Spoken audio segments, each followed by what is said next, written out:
В эфире «Актуальное интервью», в студии Сергей Михедов. Здравствуйте. К 2024 году в Якутии планируют значительно увеличить количество ежегодно проводимых футбольных соревнований и фестивалей, открыть несколько спортивных школ с секциями для мальчиков и девочек.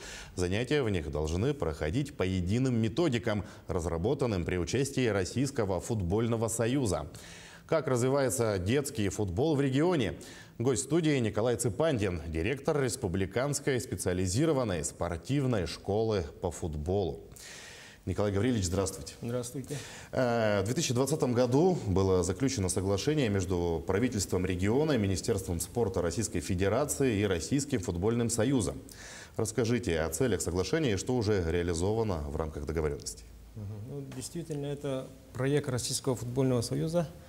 Сейчас уже с многими субъектами Российской Федерации такие соглашения подписаны. Они подписываются с руководством республики, с нашей стороны администрации главы правительства Республики Саха-Якутия, Российский футбольный союз, Министерство спорта Российской Федерации и наш региональный футбольный союз. Это, основная цель этого соглашения – это увеличение количества занимающихся футболом, укрепление материально-технической базы, методическая помощь, консультационная помощь, практическая помощь в развитии футбола в нашем субъекте. Также там предусмотрены участие команд мастеров в российских соревнованиях, также работа среди средствами массовой информации. В новогодние праздники в Якутию прилетал воспитанник якутского футбола Артем Соколов. Это капитан сейчас юношеской сборной России по футболу. Расскажите о визите. Артем Соколов – воспитанник якутского футбола. Он занимался у тренера Василия Ивочкина, начинал в Марке, в футбольном клубе «Пульс».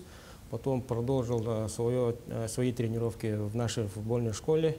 И в 11 лет его пригласили в футбольную школу Чертанова. Это одна из ведущих академий нашей страны. И Артем Соколов на сегодняшний день является одним из лучших выходцев нашей республики во всероссийской арене футбола.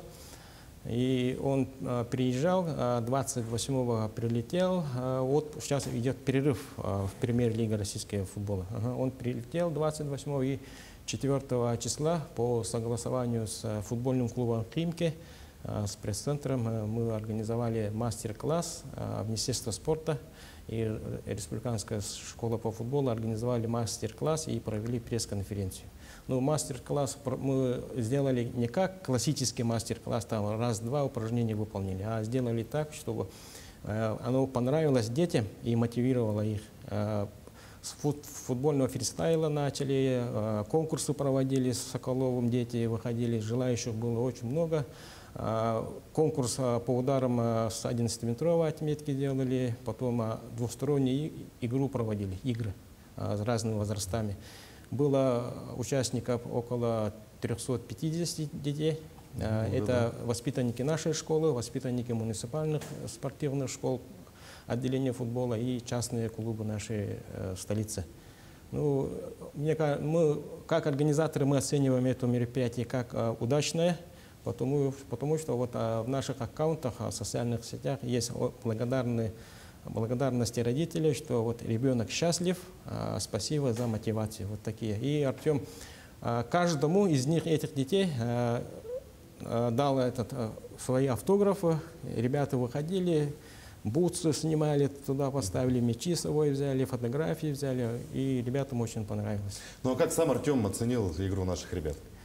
Артем, как сам выходец из нашей республики, он точно знает, какая работа здесь ведется, сам тоже занимался здесь, поэтому он очень скромный человек, но он оценил, что подготовка наших футболистов идет по плану, нормально, и пожелал детям, что кроме него, кроме его друзей, которые уже еще вышли во всероссийскую арену, чтобы тоже последовали за ними эти наши юные воспитанники. Кстати говоря, у Артема изменения в карьере, расскажите об этом. Да, на днях были сообщения в социальных сетях, российские СМИ пишут, «Спортэкспресс», «Советский спорт», что Артем Соколов сейчас на первые сборы после зимней паузы будет проходить вместе с командой футбольным клубом «Крылья Советов» Самара.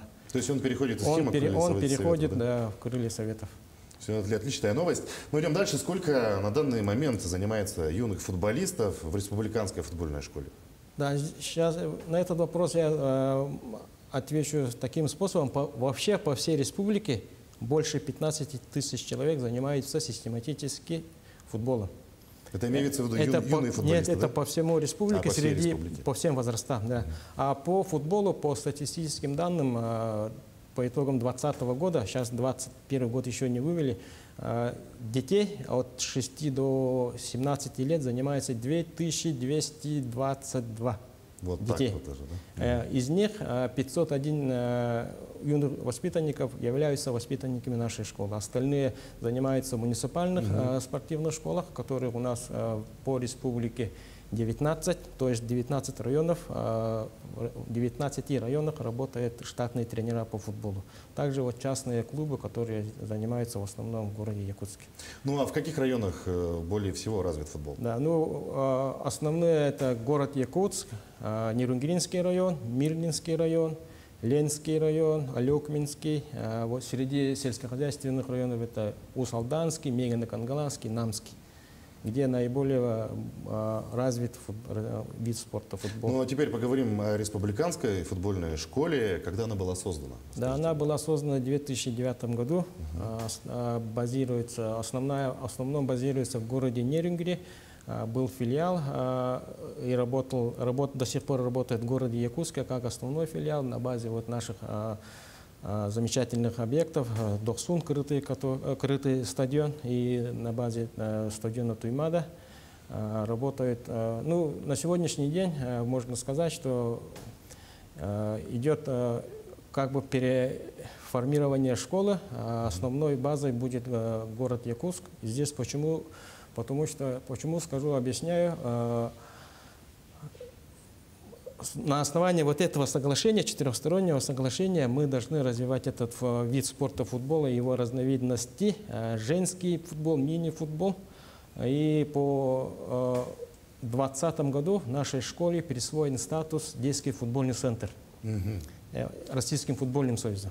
Этот статус нам дает со стороны Российского футбольного союза разные эти поощрения в виде, например, материальное поощрение, консультационное, методическое. Да? И как детский футбольный центр, мы на сегодняшний день, у нас в данное время не было своей базы, чтобы получить, например, футбольное поле.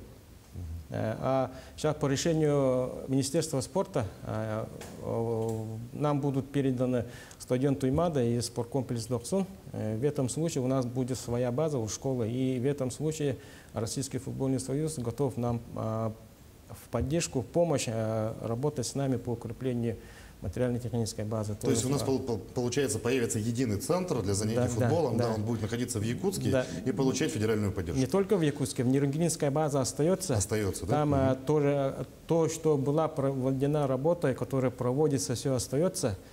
Тренера остаются, база остается, и также спортивная подготовка по футболу продолжается, оказание услуг населению тоже продолжается. В этом вопросе были проведены ряд совещаний, в том числе с руководством Нерунгринского района, и пришли к взаимопониманию, сейчас ведем работу. Какие наилучшие спортивные результаты показали учащиеся футбольной школы? Ну, за эти года, вот с 2009 года, были несколько, такие самые большие победы наших воспитанников. Это два раза победа в международных спортивных играх «Дети Азии». Несколько раз наши воспитанники выигрывали дальневосточное первенство. Последний раз в 2019 году по двум возрастам наши воспитанники выигрывали первенство Дальнего Востока и принимали участие во всероссийских финалах по своим возрастным категориям. За какие команды удалось сыграть ученикам футбольной школы? Как складывается спортивная судьба выпускников? Да, это очень интересный вопрос, особенно для родителей, для молодых наших воспитанников. Вот Артем Соколов – это наша звездочка, ласточка, да? Есть, кроме него, еще другие воспитанники, которые выступают, например, футбольной национальной лиге, это по-старому это первая лига. Есть такие воспитанники, которые в данное уже время играют, играют, да. Есть воспитанники, которые на сегодняшний день выступают по мини-футболу высшей лиги. Да, например, вот последний наш, который перешел, это Николай Спирин, который летом этого года перешел в СКА Хабаровск по своему возрасту, по старшим юношам. Он после этого осенью выступал за сборную Дальнего Востока в первенстве Российской Федерации и был признан лучшим нападающим. Да, например, а в мини-футбольном клубе «Заря» выступают тоже наши воспитанники, Никита Рычков, который с Нерюнгри, и Айсен Савин, который с села Майя защищает честь нашей республики. Какие в этом году запланированы республиканские, дальневосточные, всероссийские спортивные соревнования по футболу в Якутии? Да, в Якутии по календарному плану очень много соревнований. Официальных первенств они будут проводиться по 5 возрастным категориям. Это начиная с 2005 года рождения. Сейчас футбол идет по 1 году. Да? И также будут проведены различные республиканские соревнования, которые муниципальные районы проводят, которые школа проводит, которые футбольный союз, совместно с футбольным союзом мы проводим ежегодные детские футбольные лиги по всем возрастам. То есть не в одно воскресенье, субботу собирались, играли, а весь этот сезон, чтобы растянуть. Календарь составляется, и на игры команда приезжает и играет. А на дальневосточном уровне у нас тоже ряд соревнований. По нашей школе всего в календарном плане 25 мероприятий, из них 14 – это официальные первенства Дальнего Востока. Кроме него, вот на основании того же соглашения наши команды выступают в Дальневосточной юношеской футбольной лиге. Это очень хороший проект Российского футбольного союза, который дает ребятам на месте развиваться и повышать свое мастерство. Этот турнир в прошлом году наша команда приняла участие, в 2006 году. В этом году добавляется еще 2007 год. Николай Гаврилович, нашу программу наверняка смотрят родители, которые думают, куда бы, в какую секцию отдать свое чадо. Коротко расскажите, как можно стать воспитанником российской футбольной школы, с какого возраста берут ребятишек? Да, ну, футболом сейчас разрешается по стандарту заниматься с 6 лет. Поэтому с этого года мы начали набор 15 лет. Ну, мы должны, как футбольная школа республиканская, делать отбор лучших игроков. Поэтому всех желающих приглашаем на просмотр. Николай Гаврилович, спасибо, что нашли время, пришли к нам. Желаем вам больших успехов в вашей нелегкой работе. Спасибо. Вы смотрели актуальное интервью. Оставайтесь на нашем канале.